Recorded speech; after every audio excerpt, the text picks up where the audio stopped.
పాల్గొందని CPI రాష్ట్ర నేత అజయ్ కుమార్ ఆవేదన వ్యక్తం చేశారు. గుంటూరు కొత్తపేటలోని మల్లయ్య లింగం భవన్లో కౌలు రైతుల రౌండ్ టేబుల్ సమావేశం జరిగింది. ఈ సమావేశంలో సిపిఐ నేత అజయ్ కుమార్ మాట్లాడారు.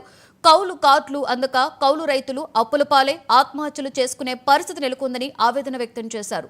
గుంటూరు జిల్లాలోనే పదుల సంఖ్యలో కౌలు రైతులు ఆత్మహత్య చేసుకున్నారని అజయ్ కుమార్ వెల్లడించారు. అకాల వర్షాలతో నష్టపోయిన రైతులకు నష్టపరిహారం చెల్లించాలని డిమాండ్ చేశారు. కౌలు రైతుల సమస్యలపై ఈ నెల 13న గుంటూరు కలెక్టరేట్ కార్యాలయం వద్ద నిర్వహించనున్న ధర్నాలో ప్రతి కౌలు రైతు కూడా పాల్గొని విజయవంతం చేయాలని కోరారు. ఒక కార్యక్రమాన్ని రూపొందించుకోవడం కోసం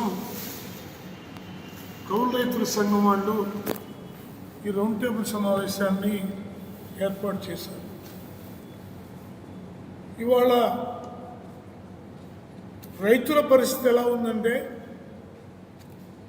10 ఎకరాలు పొలం ఉన్నటువంటి పెద్ద రైతు కొడుక్కి పిల్లనివ్వడానికి వెనకాడుతున్నారు. కానీ ఒక ప్రభుత్వ ఆఫీసులో బంట్రోతు పనిచేసేవాడికి ఉద్యోగం ఇవ్వటం పిల్లనివ్వడానికి ఎక్కడ వెనకాడట్లేదు. రైతు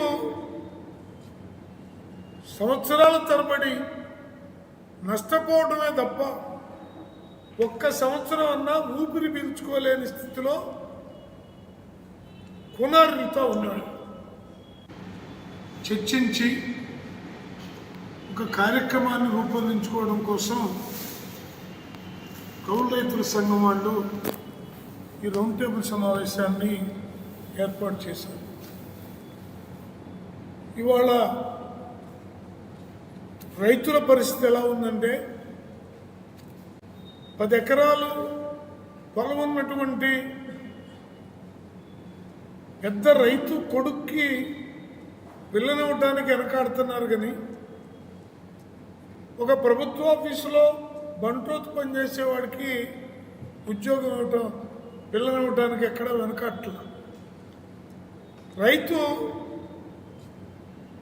సంవత్సరాల తరబడి నష్టపోవడమే తప్ప ఒక్క సంవత్సరం అన్నా ఊపిరి పీల్చుకోలేని స్థితిలో